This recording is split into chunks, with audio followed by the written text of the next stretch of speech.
Highrich online സാമ്പത്തിക തട്ടിപ്പ് case സിബിഐക്ക് വിടാൻ കാരണം കേസിലെ വിവരങ്ങളുടെ ചോർച്ച. ഇഡി റെയ്ഡ് വിവരങ്ങൾ ഉൾപ്പെടെ പ്രതികളിൽ എത്തിയതായാണ് കേസ് അടിയന്തരമായി സിബിഐക്ക് വിടാൻ കാരണമായത്.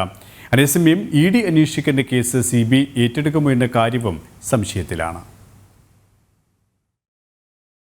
3000 കോടിയിലേറെ രൂപയുടെ ഓൺലൈൻ ഷോപ്പിംഗ് സാമ്പത്തിക തട്ടിപ്പ് നടന്ന കേസാണ് ഹൈറിച്ചിൻ്റേത്. ഈ കേസ് എൻഫോഴ്സ്മെന്റ് ഡയറക്ടറേറ്റ് അന്വേഷിക്കുമ്പോൾ തുടക്കം മുതൽ തന്നെ അട്ടിമറി ശ്രമം നടന്നിരുന്നു. അട്ടിമറിക്ക് സംസ്ഥാനത്തെ പോലീസുകാരുൾപ്പെടെ കൂട്ടുനിന്നതായാണ് സൂചന. പലപ്പോഴും ഇഡി രഹസ്യമായി നടത്തിയിരുന്ന പരിശോധനകളുടെ വിവരങ്ങൾ പോലും ചോർന്നിരുന്നു. ഇതേ തുടർന്നാണ് സംസ്ഥാന സർക്കാർ തിടുക്കപ്പെട്ട് കേസ് സിബിഐക്ക് വിട്ടത്. വിശദമായ നിയമോപദേശത്തിന്റെ അടിസ്ഥാനത്തിലായിരുന്നു സർക്കാർ നടപടി. കേസിന്റെ വിവരങ്ങളും കൈമാറിയിട്ടുണ്ട്. എന്നാൽ നിലവിൽ സിബിഐ കേസ് ഏറ്റെടുത്തിട്ടില്ല. മറ്റൊരു ദേശീയ അന്വേഷണ ഏജൻസി കേസ് അന്വേഷിക്കുമ്പോൾ സിബിഐ ഏറ്റെടുക്കുമോ എന്ന കാര്യവും സംശയത്തിലാണ്. സംസ്ഥാനത്തെ മറ്റു ചില സാമ്പത്തിക തട്ടിപ്പ് കേസുകളും സിബിഐക്ക് കൈമാറാനുള്ള നീക്കം നടക്കുന്നുണ്ട്. ഓൺലൈൻ ഷോപ്പിംഗിന്റെ മറവിൽ മണി ചെയിൻ മാതൃകയിലായിരുന്നു ഹൈറിച്ച് സാമ്പത്തിക തട്ടിപ്പ്.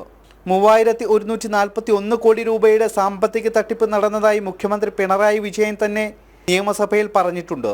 ഹൈറിച്ച് ഉടമകളായ പ്രതാപന്റെയും ശ്രീനയുടെയും 212 കോടി രൂപയുടെ നിക്ഷേപം ഇഡി മരവിപ്പിച്ചിരുന്നു.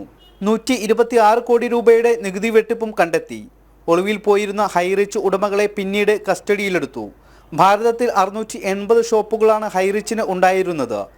ഏറ്റവും കൂടുതൽ ഇടപാടുകൾ നടന്നിരുന്നത് കേരളത്തിലെ ഷോപ്പുകളിലായിരുന്നു. 2 ലക്ഷത്തോളം ഇടപാടുകാർ സ്ഥാപനത്തിനു കീഴിൽ പ്രവർത്തിച്ചിരുന്നു. ജനം, തിരുവനന്തപുരം.